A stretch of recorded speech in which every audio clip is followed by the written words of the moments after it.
Welcome back into the workshop for a bit of an update. Late afternoon, and I'm just about to head inside for a cuppa. But I've been working around and tidying up the garage, and I was looking at this and I'm thinking, oh, hang on a minute. Because we've got the extra thickness on the base, which is not typical, and we have got the extra thickness here attached to the fence, the default position that the saw drops down into is quite a bit more than is necessary, because it's defaulting to the metal surface distances.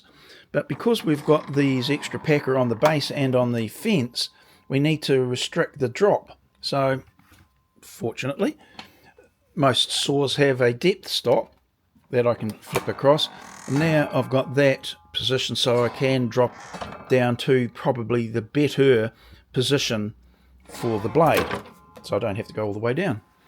Now, is that necessary? No. Is it beneficial? Probably. So why not do it? And then I can just flip the depth stop restrictor out of the way if it's necessary when I take these things off. One thing I had thought about was to make this box a little bit higher, because I've got the clearance to be able to do so.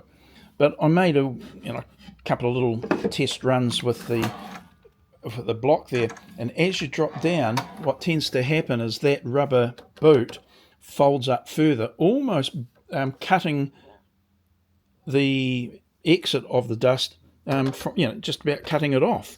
So adding height to here, not actually beneficial.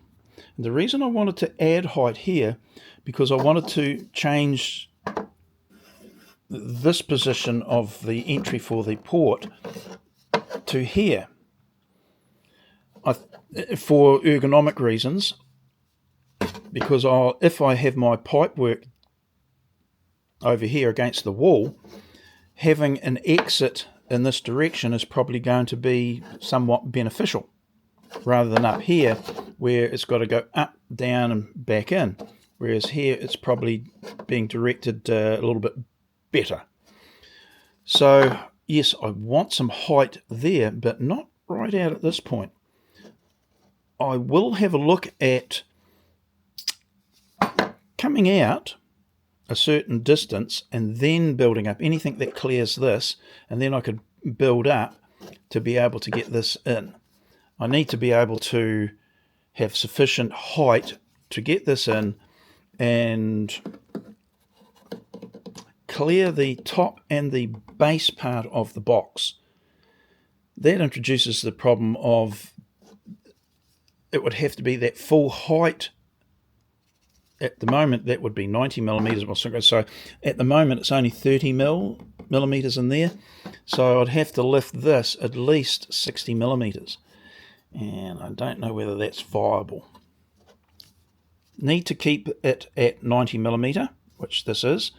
Would like to go to 100 millimeters, but that just makes it that 10 mils more difficult. So I'll look at making a stepped thing there. The other option, of course, is to have everything at a 45 coming out there, but again, you're bringing the air up on an angle, along, back down.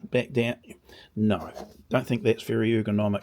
Whereas if it was coming in here, I can direct the fitting towards the entry of the for the port that'll be against the wall there, which I'm thinking about having a wall-mounted port. So ducting. So that would be better and aid in the efficient flow of air. For that reason alone, it's put it this way. At the moment, it is suboptimal. It is not ergonomic for the air to flow through that thing. So anything I'm doing here may be polishing, a bit of coal.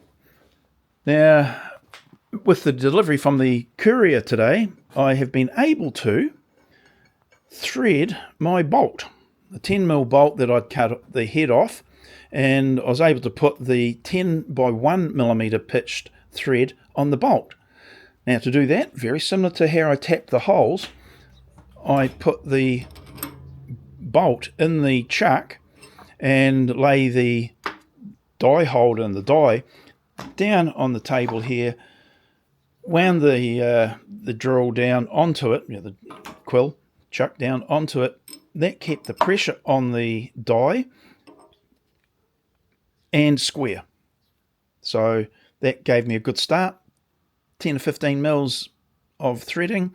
Then I took it out of there, came over here and popped this in the drill, and very slowly used the drill to thread the bolt.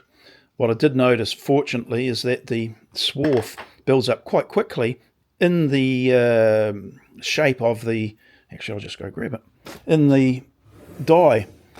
And while the wee pigtail was winding itself in here, it was building up and not dropping out. It's actually quite tight. So very necessary to back it off and then carry on instead of just going flat out. That could probably end in disaster. You need to clear that swarf so that it's got room for more swarf to move into, and putting it on high or going too fast might be a little bit short-sighted. So lucky I caught that before I made a mistake. But I wanted if you don't know already, I wanted a 1mm pitch on my bolt so that I can replace the 6mm adjustment piece there with this one. This is a bit more robust. Robust. Gosh, need that cuppa. And allows for the adjustment in and out here. It's just more robust, and it's less likely to be like this bendy. So it's not a problem out here, even when it's fully extended, dependent upon where I've got the pins, but it goes from 0 up to whatever hole spacings you've got. Now, that bolt, I could only thread 100 millimeters, and that means also that 100 millimeters is accommodated, or some of it is accommodated in this area. So that's not ideal, leaving very little thread for adjustment in comparison. The other thing is, too, I just happen to be using this because it's 10 millimeters thick. That also restricts, so depending upon where you put it, you're going to have probably 50 mils of adjustment. This was just a trial run to see whether tapping it was viable. It is very viable, very easy to do, because it's such a light thread. It's actually, as I said, quite easy to do. So I'll need to get a piece of, and I'm thinking a bit of 10mm reinforcing rod, actually. Cheap, easy to get, and yeah, should be easy to thread because it's just mild steel. So that's what I'm going to do there. Give it a crack. It's not urgent. It's just one of those things that nice to get done when it gets done. So, yeah, that's really nice. Oh, that's just the other thing too. My friend, his dad was an engineer, and when he passed away, Dave gave me some of his bits and pieces. Some of them were what do you call them? What do they call them? You know, these things. Oh man, I'm losing the plot. Reamers, and these were of a period that might be all imperial. But I grabbed them, and some of them are actually very, very close to metric sizes. So close, if not adequate, and imperial. One of the ones was this, and blow me down, where it's 20 mils, or as close as I can say it is 20 mils. So very gently I could put that down, ream out the hole, and yeah, there's no wiggle in that. So I didn't have to go buy one, which I did. So now I've got that and some others that are very close to the metric equivalents. So yay. And on the off chance, yeah, there's quite a few in there. I'd hate to think how many dollars he would have spent, because they wouldn't have been cheap ones, because being a professional engineer. Yeah, so building up a little set in there, aren't I? Oh well. What else did I... Nah, that'll do. I've already talked about some of the stuff I received today, but yeah. Right, cup of tea's calling. And so, not too far off evening meal time as well. Now, rightio. I'll see you in the next video, and hopefully I've got some progress worthy of reporting. Okay, we'll see you in the next one. Bye now.